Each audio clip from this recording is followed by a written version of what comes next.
வணக்கம். Welcome to star police academy. So history சீரீஸில் நம்ம வந்து பார்த்தீங்கன்னா ஆங்கிலோ மராத்திய போர்கள் பார்த்துட்டு வந்திருக்கோம். ஸோ அந்த வகையில் இன்னைக்கு பார்க்க போகிறது இரண்டாவது ஆங்கில மராத்திய போர், செகண்ட் ஆங்கிலோ மராத்தா வார். ஸோ இந்த போருக்கான காரணங்கள், இது எதற்காக நடந்தது, இந்த போரில் ஏற்பட்ட முக்கிய உடன்படிக்கைகள், ஸோ இதை பற்றி நம்ம வந்து பார்க்கலாம். சரிங்களா? போன வீடியோவில் நம்ம வந்து பார்த்தீங்கன்னா முதல் ஆங்கிலோ மராத்திய போர் வந்து பார்த்துருந்தோம். ஸோ அதில் வந்து பார்த்தீங்கன்னா ஒரு சிலர் 1775 தான் சார் ஆரம்பிக்குது அப்படின்ற மாதிரி சொல்லியிருந்தீங்க. நான் 1772 எழுதி போட்டிருந்தேன். ஸோ அதுக்கான காரணம் வந்து பார்த்தீங்கன்னா உங்களுக்கு நம்மளுடைய இவருன்னு பார்த்தோம், ஓகேவா, பேஷ்வான்னு பார்த்துருப்போம். அந்த பேஷ்வாவுக்கும் ஆங்கிலேயர்களுக்கும் சண்டை கிட்டத்தட்ட 1767 68 அந்த காலகட்டத்திலேயே வந்து பார்த்தீங்கன்னா அந்த இது ஆரம்பிச்சுட்டு இருக்கோம். சரியா 1772 மாதவராவ் இறந்திருப்பார். ஸோ அந்த வகையில் நான் அந்த தேதியை வந்து எழுதி போட்டிருப்பேன். ஸோ நீங்கள் வந்து பார்த்துக்கோங்க. சரிங்களா? ஸோ வாங்க நம்ம இரண்டாவது ஆங்கில மராத்திய போர் எப்படி நடந்தது, அதற்கான காரணம் என்னன்னு நம்ம பார்க்கலாம். சரிங்களா? ஸோ பாருமா. ஸோ இரண்டாம் ஆங்கில மராத்திய போர், செகண்ட் ஆங்கிலோ மராத்தா வார். இந்த வார் ஏற்பட்ட இயர் 1803 1805. முதல் ஆங்கில மராத்திய போர்ல பார்த்தோம். என்ன காரணம்? வாரிசுரிமை சண்டை, அதாவது பதவி போட்டி. ஸோ இந்த பதவி போட்டியை ஆங்கிலேயர்கள் பயன்படுத்தி கொண்டு மிக எளிதாக வந்து பார்த்தீங்கன்னா இடத்த வந்து பிடிச்சிருப்பாங்க. சரியா? அதே மாதிரி இந்த இரண்டாவது ஆங்கில மராத்திய போருக்கான காரணம் என்னன்னா சப்சிடரி அலையன்ஸ். இந்த சப்சிடரி அலையன்ஸ் சொல்லக்கூடிய துணைப்படை திட்டம். இந்த துணைப்படை திட்டத்தை கொண்டு வந்தவர் யாருன்னு வந்து பார்த்தீங்கன்னா வெல்லஸ்லி பிரபு, லார்ட் வெல்லஸ்லி. ஸோ இவரை என்ன சொல்லுவாங்க பார்த்தீங்கன்னா வங்காளத்தின் புலி அப்படின்னு சொல்லுவாங்க. வங்க புலி அப்படின்னு வந்து பார்த்தீங்கன்னா நம்ம வெல்லஸ்லி பிரபுவை சொல்லுவாங்க. டைகர் ஆஃப் பெங்கால் அப்படின்னு நம்ம வந்து சொல்லுவோம். ஸோ இந்த முதலில் ஆங்கிலேயர்கள் கொண்டு வந்த, அதாவது வெல்லஸ்லி பிரபு கொண்டு வந்த இந்த துணைப்படை திட்டத்தை ஏற்றுக்கொண்ட முதல் இந்திய பகுதி எதுன்னு பார்த்தீங்கன்னா ஹைதராபாத் பகுதி. சரியா? ஸோ துணைப்படை திட்டம்னா என்னன்னா ஆங்கிலேயருடைய இராணுவத்துக்கு வந்து பார்த்தீங்கன்னா கூட இணைந்து அவங்க வேலை செய்யணும். அது மட்டும் இல்லாமல் தங்களுடைய வீரர்கள் எல்லாத்தையுமே வந்து ஆங்கிலேயருடைய பகுதியில் வந்து இணைத்துக் கொள்ளணும். இதுதான் துணைப்படை திட்டம். ஸோ இந்த துணைப்படை திட்டத்தை மராத்தியர்கள்கிட்ட ஏற்றுக்கணும்னு சொல்லிட்டு வெல்லஸ்லி பிரபு ஒரு கட்டளை. ஸோ அந்த கட்டளைப்படி என்னன்னா அவங்க ஏற்றுக்கொள்ள மாட்டாங்க. ஸோ நானா பட்னாவிஸ் வந்து ஏற்றுக்கொள்ள மாட்டாரு. அப்படி ஏற்றுக்காத நானா பட்னாவிஸ் 1800 இறந்து விடுவார். இதை தொடர்ந்து என்னவாகும்னா இரண்டாவது பாஜிராவ் அரியணைக்கு வருவார். மன்னராக, பேஷ்வாவாக அரியணைக்கு வந்துடுவார் இரண்டாம் பாஜிராவ். ஸோ இவர் யாருன்னு பார்த்தீங்கன்னா போன வீடியோவில் நம்ம பார்த்துருப்போம், ரகுநாத ராவ்னு சொல்லிட்டு. அவருடைய மகன் தான் இந்த இரண்டாம் பாஜிராவ்.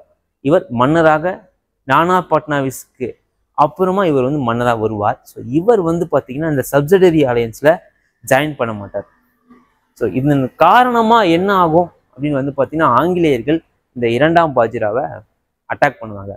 அப்படி அட்டாக் பண்ணும்போது மராத்தியர்கள் குடும்பமாக வந்து பார்த்தீங்கன்னா பிரிஞ்சு கிட்டத்தட்ட வந்து குடும்பமாக வந்து பார்த்தீங்கன்னா மிகப்பெரிய வலுவான நிலையில் இருப்பாங்க. ஒரு குடும்பம் இருக்கும். ஸோ அந்த வகையில் வந்து பார்த்தீங்கன்னா இந்த இரண்டாம் பாஜிராவ் ஆங்கிலேயர்களை எதிர்த்துக்கு சிந்தியான்னு சொல்லக்கூடிய ஒரு மராத்திய குடும்பத்தை தன்னுடைய கூடவே வச்சுப்பாரு. ஸோ இவங்களுக்கு எதிராக ஆங்கிலேயர்கள் வந்து போரிடுவாங்க. இந்த ஆங்கிலேயர்கள் பிளஸ் இங்கிலீஷ் கூட வந்து பார்த்தீங்கன்னா இன்னொரு மராத்தா ஃபேமிலி இருக்கும், ஹோல்கர் ஃபேமிலி. ஸோ இந்த ஃபேமிலி வந்து சப்சிடரி அலையன்ஸை ஏற்றுட்டு இருக்கும். சப்சிடரி அலையன்ஸை ஏற்றுட்டு ஸோ அதுக்கான ஒரு சன்மானத்தை வந்து இந்த ஹோல்கர் குடும்பம் பெற்றிருப்பாங்க. ஸோ இந்த ஹோல்கர் குடும்பம் சொல்றது ஒரு மராத்தியர் குடும்பம் தான். இது ஆங்கிலேயர் கூட்ட சப்சிடரி அலையன்ஸ் ஏற்றுட்டு இவங்க கூட அலையன்ஸ் வச்சுட்டாங்க. அப்போ என்னன்னா ஆங்கிலேயர்களுக்கும் இரண்டாம் பாஜிராவுக்கும் ஒரு சண்டை வருது. எதன் காரணமான துணைப்படை திட்டத்தை ஏற்காததன் காரணமாக இந்த இரண்டாம் பாஜிராவ் சிந்தியாவுடன் கூட்டணி வைக்கிறார். ஓகேவா? ஆங்கிலேயர்கள் ஹோல்கர் கூட அலையன்ஸ் வைக்கிறாங்க. ஸோ இந்த ரெண்டு பேரும் சண்டையில யார் வந்து பார்த்தீங்கன்னா ஜெயிக்கிறாங்க? ஆங்கிலேயர்கள் ஜெயிக்கிறாங்க. இப்படி ஜெயிச்ச பிறகு ஓகேவா, ஸோ ஒரு சமரசம், ஒரு ஒப்பந்தம், ஒரு உடன்படிக்கை வராங்க. என்ன உடன்படிக்கைன்னா நீங்க எங்களுடைய துணைப்படை திட்டத்தை ஏற்க வேண்டும். அப்படி துணைப்படை திட்டத்தை ஏற்கணும் அப்படின்னு சொன்னா ஓகேவா, அப்படி துணைப்படை திட்டத்தை ஏற்கணும்னு சொன்னா இந்த இரண்டாம் பாஜிராவுக்கு வந்து மிகப்பெரிய ஒரு அவமானம். ஏன் அப்படின்னா வந்து ஒட்டுமொத்த மராத்திய குடும்பங்களுக்கு ஒட்டுமொத்த பகுதிகளுக்கு இவர் தான் வந்து மன்னரா இருக்கிறாரு. அப்போ இவர் இந்த துணைப்படை திட்டத்தை ஏற்றா ஒட்டுமொத்த மராத்தியர் குடும்பமும் ஆங்கிலேயர்கிட்ட சரணடைஞ்சதா வந்து ஒரு கணக்கு. ஓகேவா? ஒட்டுமொத்த மராத்தியர் குடும்பம் எப்படி ஆங்கிலேயர்கிட்ட வந்து பார்த்தீங்கன்னா சரணடைஞ்சுதான் வந்து பார்த்தீங்கன்னா இதுதான் வந்து பார்த்தீங்கன்னா உங்களுக்கு கணக்கா இருக்கும். சரியா? ஸோ இந்த வகையில வந்து பார்த்தீங்கன்னா ஆங்கிலேயர்கள் வெற்றி பெற்று 1802 பசின் உடன்படிக்கையை வந்து பார்த்தீங்கன்னா போடுறாங்க. இந்த பசின் உடன்படிக்கையின்படி 2ஆம் பாஜிராவ் துணைப்படை திட்டத்தில் இணைகிறார். ஓகேவா? ஸோ இதை என்ன சொல்லுவாங்கன்னா மராத்தியர்களுடைய அடிமை சாசனம் இந்த பசின் உடன்படிக்கைன்னு சொல்லுவாங்க. ஏன் இந்த பசின் உடன்படிக்கையை அடிமை சாசனம் சொல்றாங்க அப்படின்னு வந்து பார்த்தீங்கன்னா ஓல்கர் குடும்பம், சிந்தியா குடும்பம், போன்ஸ்லே குடும்பம் இப்படின்னு சொல்லக்கூடிய மொத்த குடும்பங்களும் யாருக்கிட்ட இருக்கு? பேஷ்வான்னு சொல்லக்கூடிய மன்னருக்கு கீழே இருக்கு. அப்போ மன்னரே துணைப்படை திட்டத்துல இணைஞ்சிட்டா ஒட்டுமொத்த மராத்தியர்களும் ஆங்கிலேயருக்கு கீழே வந்துடுவாங்க. ஸோ இதனால இதை நாங்கள் இந்த ஒப்பந்தத்தை அடிமை சாசனமாக கருதுறோம் அப்படின்னு வந்து சொல்லுவாங்க. ஸோ இது வந்து பார்த்தீங்கன்னா என்னது? பசின் உடன்படிக்கை 1802 அடிமை சாசனம். சரியா? இது வந்து ஒரு ப்ரீவியஸ் இயர் கொஸ்டினும் கூட, இதை நோட் பண்ணி வச்சுக்கோங்க. சரியா? ஸோ அதுக்கு அடுத்து வாங்க, இந்த 2ஆம் பாஜிராவ் துணைப்படை திட்டத்தில் இணைஞ்சாலுமே அவருக்கு கீழே இருக்கக்கூடிய மற்ற மராத்திய குடும்பங்கள், சின்ன சின்ன குடும்பங்கள் என்ன பண்ணுவாங்கன்னா, நாங்கள் ஏற்கவே மாட்டோம், நீ வேணா ஏற்றுக்கோ, நான் இங்கிலீஷோடைய சப்சிடரி ஆடியன்ஸை ஏற்க மாட்டேன்னு சொல்லுவாங்க. ஸோ உடனடியாக ஆங்கிலேயர்கள் என்ன பண்ணுவாங்கன்னா ஒவ்வொரு குடும்பத்தின் மேலேயுமே வந்து பார்த்தீங்கன்னா போர் தொடுத்து அதில் ஒரு உடன்படிக்கையில் முடிஞ்சு அவங்கள வந்து துணைப்படை திட்டத்தில் இணைச்சிப்பாங்க. ஸோ அப்படி எந்தெந்த குடும்பங்களில் வந்து பார்த்தீங்கன்னா போர் தொடுத்து துணைப்படை திட்டத்தில் இணைக்கிறாங்கன்னு பார்க்கலாம். சரியா? ஸோ 1803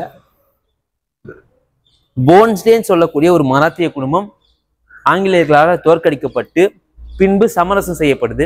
எந்த உடன்படிக்கையின்படி சமரசம் செய்யப்படுதுன்னா தியோகன் உடன்படிக்கை. அதன்படி சமரசம் செய்யப்பட்டு இந்த போன்ஸ்லே குடும்பம் ஆங்கிலேயர்களுடைய துணைப்படை திட்டத்தில் இணைக்கப்படுது. ஸோ அடுத்து வாங்க, 1805 சிந்தியான்னு சொல்லக்கூடிய ஒரு குடும்பம் தோற்கடிக்கப்பட்டு ஆங்கிலேயர்களால அவர்களுடைய துணைப்படை திட்டத்தில் சேர்க்கப்படுது. இந்த சிந்தியா குடும்பம் எந்த உடன்படிக்கையின்படி சேர்க்கப்படுதுன்னு பாருங்க, சுர்ஜி அர்ஜுன் கான் உடன்படிக்கை. சரியா? 1805. ஸோ அடுத்து பாருங்க, 1805 ராஜ்காட் உடன்படிக்கை. இந்த ராஜ்காட் உடன்படிக்கையின்படி மற்ற ஏனைய மராத்திய குடும்பங்கள் அனைத்துமே துணைப்படை திட்டத்தில் கையெழுத்திடும். ஸோ இதன்படி இந்த 2வது ஆங்கில மராத்திய போர் கடைசியில் இந்த ராஜ்காட் உடன்படிக்கையின்படி முடியும். சரிங்களா? ஸோ அடுத்து நம்மளுக்கு மீதம் 3வது ஆங்கில மராத்திய போர் இருக்கு.